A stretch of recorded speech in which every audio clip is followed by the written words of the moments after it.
I'm going to start it off a little bit spicy, a little bit confrontational, because this is something that's been bothering me for a little while now. And even just to get it off my chest, I want to address it here. And that really is, our COVIDiots Part 3. And we all know how good a trilogy is. And this time, this one is, not the rise of Skywalker, but the rise of the anti-maskers. And right now we're seeing a tremendous pushback. And I understand people are frustrated. They're tired of being cooped up and things not being open and all these restrictions and masks aren't comfortable. Understand all that. Tensions are at a high. Mental health is at an all-time low. And we've done a good job to get this far. Things are getting better, but they're not getting better as fast as maybe we want them to. But what I'm getting frustrated with is people that are lashing out at the whole use of masks.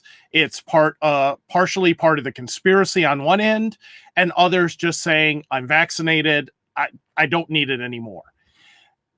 I'm not talking at all about government mandates, restrictions, impeding on civil liberties. That is a whole nother political discussion that I'm not going to get into. I completely understand if you don't think that the government should require this in the name of public health. But so this is right now just talking about the individual choice, and more specifically, really, why don't you just leave other people alone and not worry about this? So the second thing is, this is just like wearing seatbelts. So do you care if someone else isn't wearing their seatbelt? I tend to be a little more on the safe side. When I'm working in the yard or tools, I have safety glasses on. If I'm doing something where stuff can hurt me, I potentially have, a padded hat or a helmet or something on, especially if I'm cutting down trees, because guess what? It really hurts when stuff falls on you. I wear gloves. I wear hearing protection. If I choose to wear a mask in public to make you a little safer, but more specifically to protect myself, why do you care? Why are you getting upset if I'm wearing a mask? So I'm really encouraging, and I imagine most people who are anti-maskers aren't going to be the typical person that tunes into anything I broadcast, but we need to just help these people say, listen, it doesn't matter what other people do. If you want to laugh at them, go ahead and laugh at them, but just leave them alone. And stop worrying about what other people do. Okay, what about the argument? Well, I'm fully vaccinated, and it means I'm pretty much safe from the current coronavirus, right? Pretty much so. But vaccines don't prevent you from getting sick. Vaccines help your body fight off germs, viruses, when your body is under attack.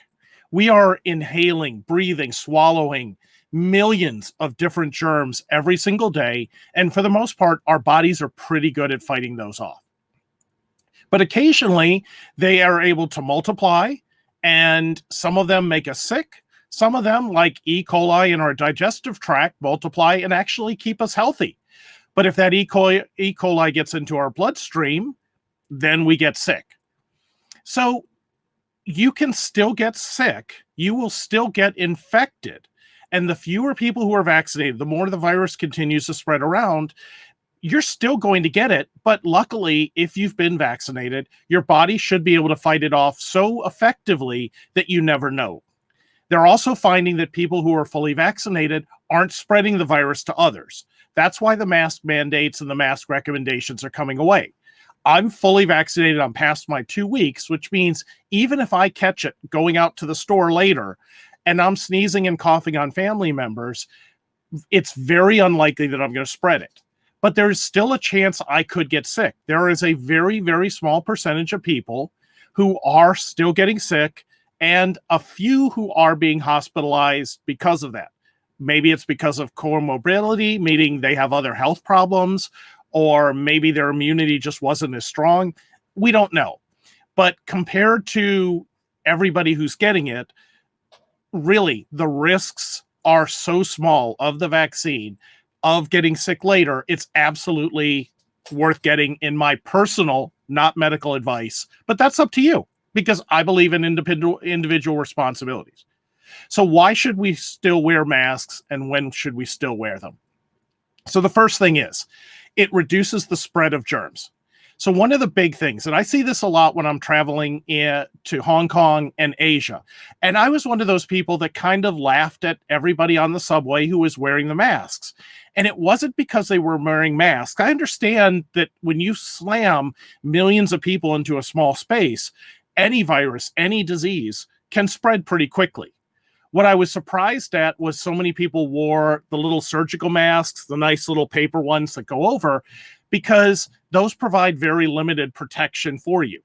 But it turns out the main reason was people were wearing them so that if they sneezed or coughed, most of those water droplets, most of that disease would be caught in the mask and not spread to others. So it was actually to help others more than themselves.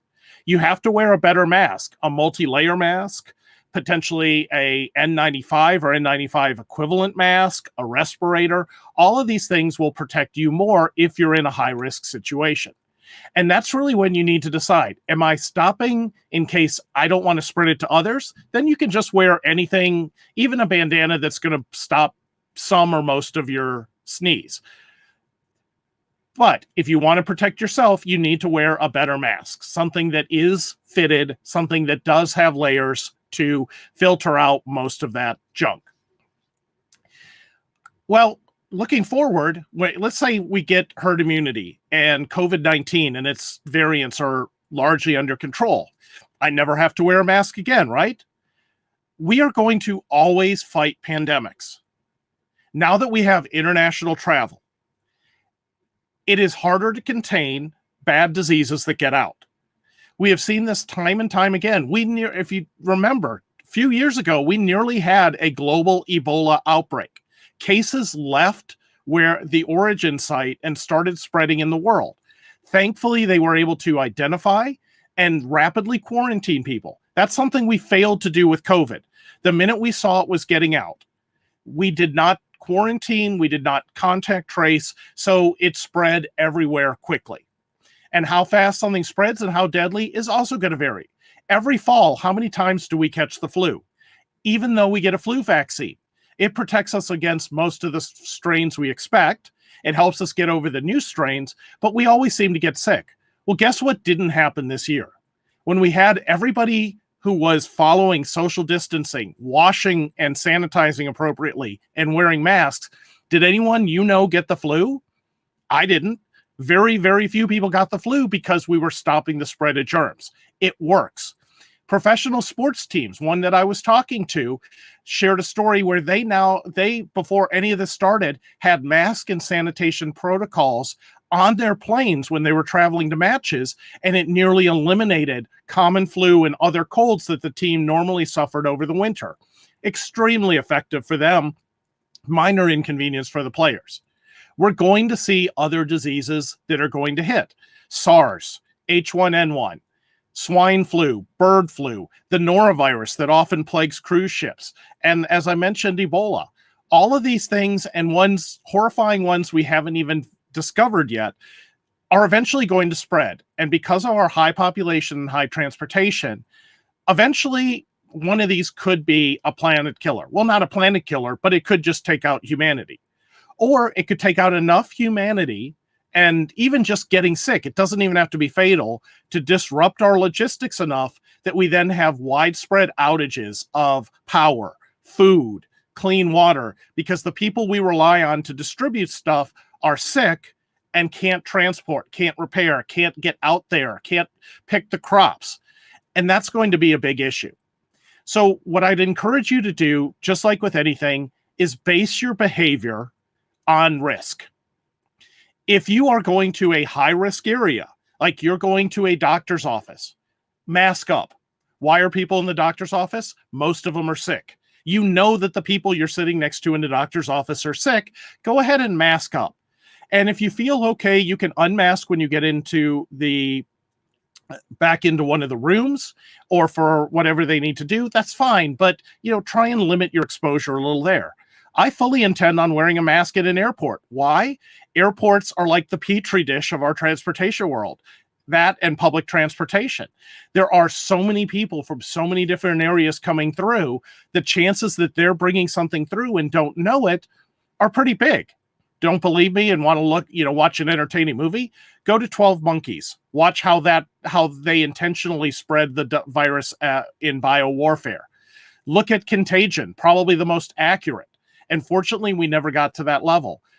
Now, if I'm going to be outdoors, no, I'm no longer masking up.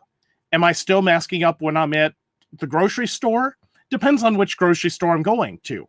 The ones that aren't very crowded and tend to be in areas where people were generally responsible, I'm masking for the moment, but the minute our local R value, the rate at which the virus is spreading, gets below, I'm looking for about 0.6, which means if it's 0.5, it means for every 2 people that are sick, they're only passing it along to 1. So it's going down at a significant rate.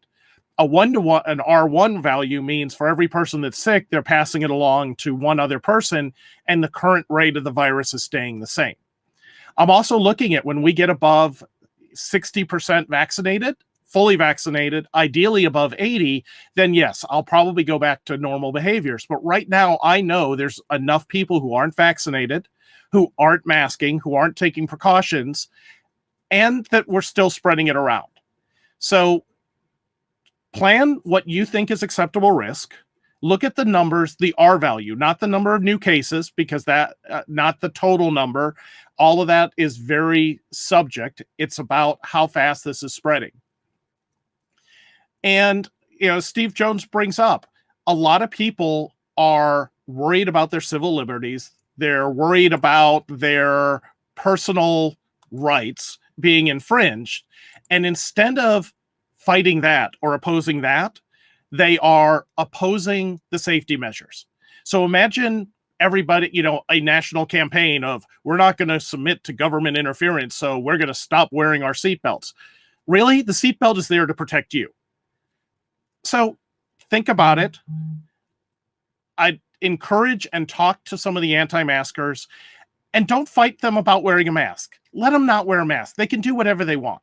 It doesn't matter. Like, don't be that person, that nagging Karen or that nagging Kevin who's always telling people what to do with their lives. Instead, say, why does it matter to you? My masking doesn't hurt you. What I'm doing doesn't hurt you. It doesn't interfere. I'm not mandating or asking you to do anything different. Let me wear my seatbelt. Let me wear my safety goggles. Let me look like a dork. Let me look like a fool. Laugh at me. But just leave me alone and stop encouraging everybody to stop wearing masks. And we'll probably get over this a lot faster. So thanks so much for tuning in. We'll be trying to broadcast more of these short, simple updates when anything pops up or I just can't bear dealing with it anymore. So hope everyone stays safe, stays healthy, and hope you will join us on a future broadcast. Thank you so much.